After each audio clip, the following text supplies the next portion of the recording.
Hello guys, আজকে প্রত্যেকবার মতো চলে এসেছি আপনার কাছে ছোট্ট একটি রেসিপি দেওয়ার জন্য।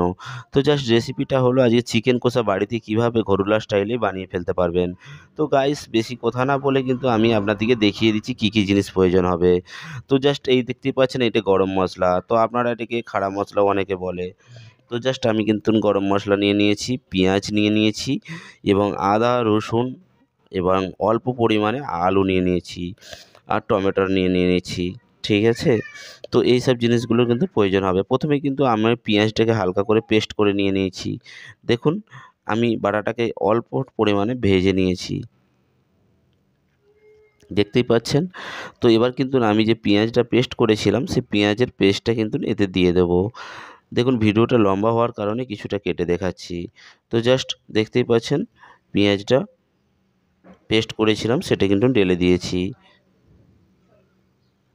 তো দেওয়ার পরে আমরা কিছুক্ষণ এই পেঁয়াজটাকে ভালো করে মিশ্রণ করে নেব, নেড়ে নেব ভালো করে কড়াই।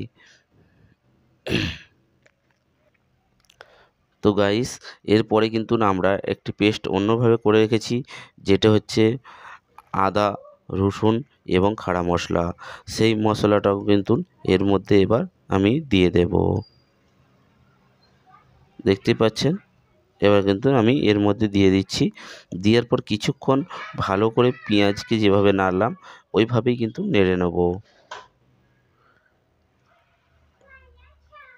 দেখতেই পাচ্ছেন, দিয়ে দিয়েছি।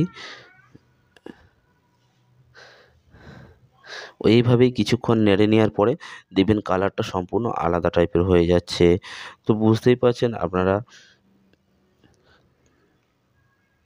দেখুন কালারটা কীরকম হয়ে গেছে।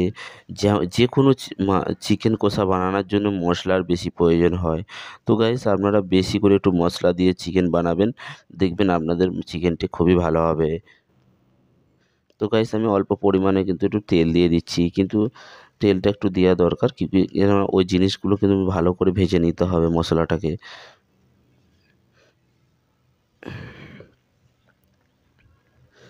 তো এখনও কিন্তু আমি লঙ্কা গুঁড়ো বা হলুদ গুঁড়ো দিইনি। তো দেখতেই পাচ্ছেন, এবার কিন্তু আমি ওগুলো দিয়ে দেবো ধীরে ধীরে। একটু হালকা পরিমাণে ভাজা হয়ে যাচ্ছে, তারপর কিন্তু আমি দিয়ে দিচ্ছি। দেখুন, হলুদ গুঁড়ো আমি দিয়ে দিচ্ছি হালকা করে। এবার দেখতেই পাচ্ছেন হলুদ গুঁড়ো দিয়ে দিয়েছি। এবার এখানে দেখতে পাচ্ছেন মাংসটা রয়েছে, আমি কিন্তু মাংসটাও দিয়ে দেবো।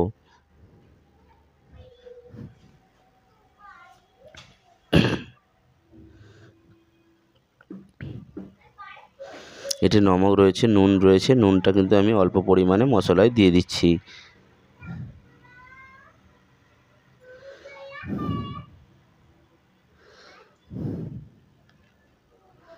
দেখতেই পাচ্ছেন গ্রেভিটা কি সুন্দর হয়ে গিয়েছে। আপনারা বুঝতেই পারছেন গ্রেভিটা কত সুন্দর হয়ে গিয়েছে। এবার কিন্তু আমি মাংসটা ওতে দিয়ে দেব,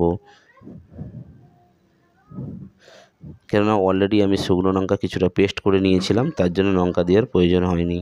তো গাইস, দেখতেই পাচ্ছেন এবার কিন্তু আমি দিয়ে দেবো চিকেনটা। দেওয়ার পরে ভালো করে ওকে মিশ্রণ করে নেব। দেখুন এবার কেমন লাগছে চিকেনটা, আপনারা দেখতেই পাচ্ছেন কত সুন্দর একটি কালার হয়ে গিয়েছে।